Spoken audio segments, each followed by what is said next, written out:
He saves her life all the time and never complains. We're talking about the beloved video game character Link and the beautiful princess Zelda. But does Zelda appreciate his efforts? Depending on which game you're playing, the dynamics of the relationship often seem confusing, with not so much as a hug exchanged between the two. And while we're looking into the matter, we may as well try to figure out why Link's other potential romantic liaisons never seem to go anywhere either. For your amusement, we've opted to stick our nose where it doesn't belong and delve into the topic of Link's love life in order to answer the big question: is Link in the friend zone? You'd think that because of his physical fitness, agility, superb fighting ability, and stash of impressive weaponry, that Link would have no problem with the ladies. He's also not a bad-looking guy, as evidenced by others' reactions of him. For the sake of being thorough, we're going to run through this game by game. But before we go on, we should warn you that this episode contains spoilers, so if you haven't played any of the Legend of Zelda games yet, we'd recommend doing so before continuing this video.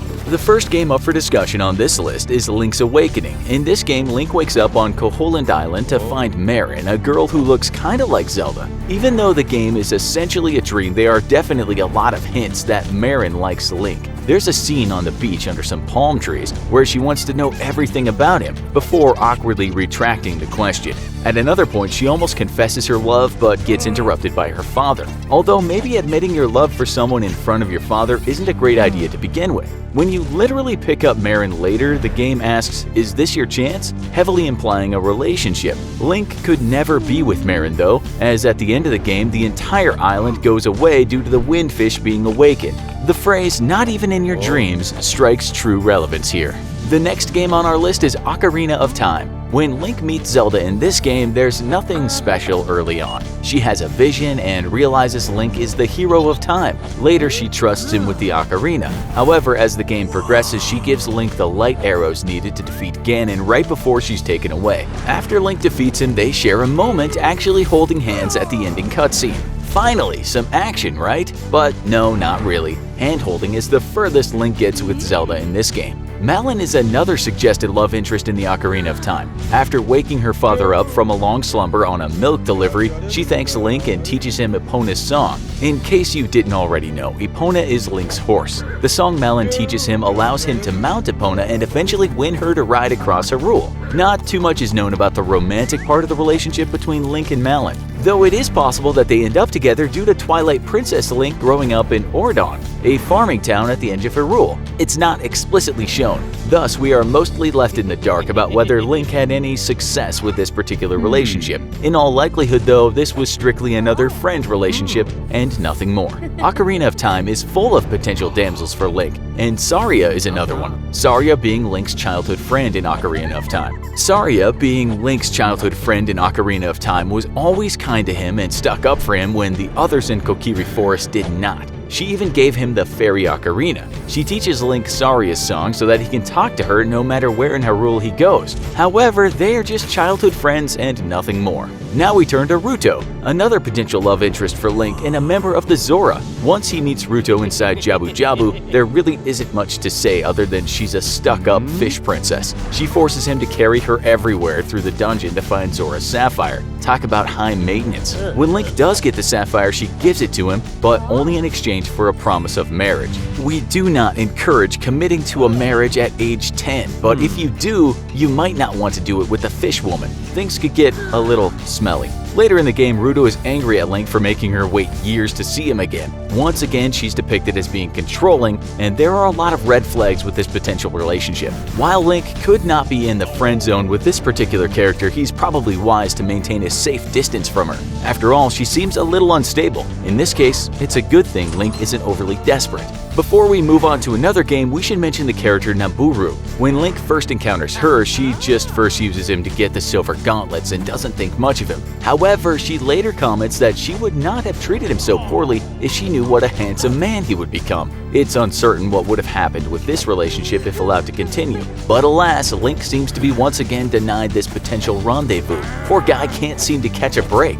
The third game on our list is Majora's Mask. In this game, the hinted love interest under discussion is Cremia. After completing the side quest for Romani's Mask, if you play the same side quest a second time after resetting the game with the Song of Time, there's a chance Cremia will give Link a hug. Yes, an actual hug! Finally, right? It's about time! But this is all the relationship leads to. And we should mention that it's more of just a simple thank you hug. Since Cremia is Romani's older sister, her relationship with Link is strictly platonic. Nothing happens here, and Link is once again placed in the dreaded friend zone. Next, we briefly discuss Tetra from the game Windwalker. Tetra is a pirate that takes Link away from Outset Island. Their relationship is complicated as Tetra doesn't really want to have anything to do with Link at first, besides a business type of relationship. However, Link saves her when she's kidnapped, and Tetra is eventually revealed to be Princess Zelda. But nothing really happens between the two of them in this game. Thus, we do not think it's worthy of further examination. Okay, now we turn our attention to Twilight Princess. No, not Twilight as in sparkling vampires. Twilight Princess, the game. In this game, there are a few potential love interests, one being Ilia. There's one particular scene where Link had a perfect opening to make a move with Ilia but didn't. We suppose you could say that it was one of those dude moments. The village children and Gorons even left the room to grant Link and Ilia some space so that they could be alone. It was a tender moment in the game with every inclination that something was cooking romantically between the two characters. Ilia gave Link a floating horse call necklace that she made for him, and the two were locked momentarily in an admiring gaze. The anticipation was high, but in the end, it was followed by disappointment. Though Link had every opportunity to venture out of friendship territory with Ilia right then and there, eye contact was all that ensued. This sparked a lot of frustration for any fan who had shipped the Ilia-Link dynamic.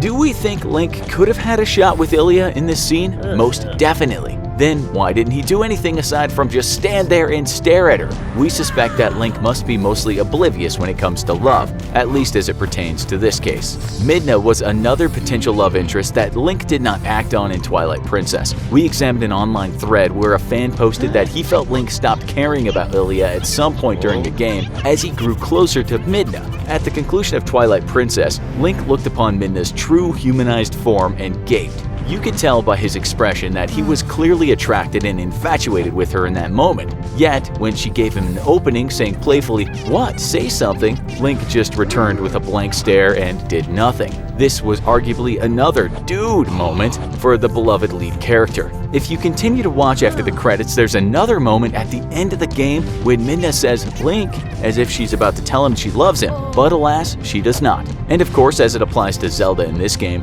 there's nothing more than a platonic relationship between she and Link. Thus, our hero is once again left in the lurch. Next, Skyward Sword. In this game, Link and Zelda are friends from the start and have liked each other for years. Link has been in a competition with Bruce and other characters in Skyloft for years to get Zelda's attention. However, she is uninterested in them. At the Sky Ceremony at the beginning of the game, Zelda asks Link if he knows how it ends. In this moment, she leans against his chest. Aside from the Easter egg hug Link receives from Cremia and Majora's Mask, this may be the most action he's ever received at this point. For a moment, we're led to believe that a kiss will happen between them, but it does not. Skyward Sword is full of many small romantic interactions and flirtations, especially during the start of the game to help build the foundation of the relationship. Once the game is over, Link and Zelda decide to stay on the surface and protect the Triforce. Though it's implied that they get together, the evidence is inconclusive. We can only presume that this was the hero's best chance of winding up with Zelda. Moving on to the game Hyrule Warriors, Lana and Cia are potential love interests. They are two people who were once composed of one individual.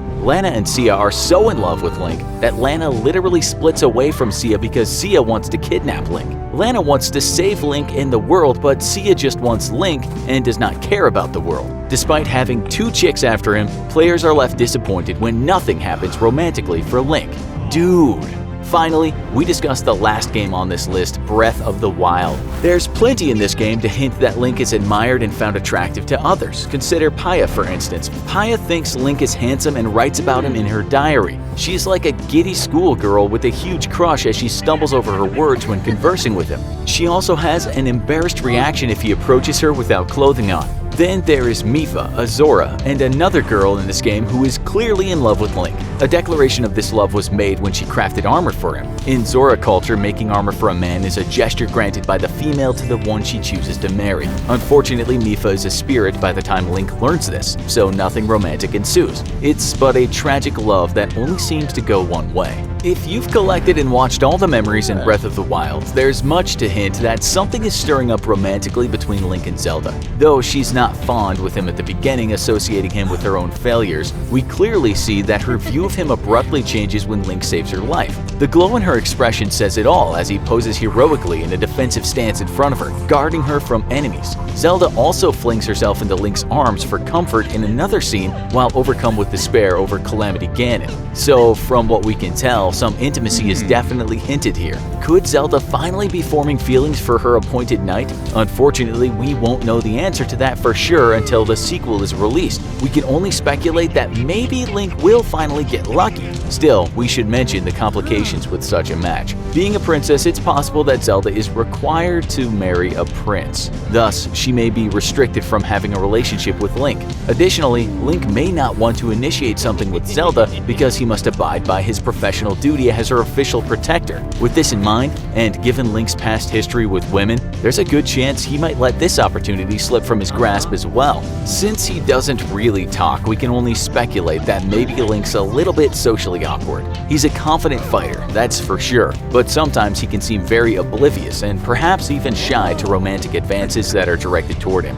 Maybe this is why he never seems to make a move. Either that or he's just so busy with being a hero that he doesn't have time for love. It can be hard to tell. In the majority of the cases we've discussed, however, it would appear that Link is indeed in the friend zone. We'd have to presume this to be the case, but mainly because he places himself into that category. He's presented with many chances but never seems to pursue opportunities as they arise. Still, at least he's not one of those internet nice guys on forums who are angry at the world for being friend-zoned. It's tough to imagine Link wearing a fedora. Overall, our consensus is that although Link is friend-zoned, he might not be for much longer. Who knows? We might be in for a surprise if the writers finally have Link act and make his move with Zelda in the highly anticipated Breath of the Wild 2.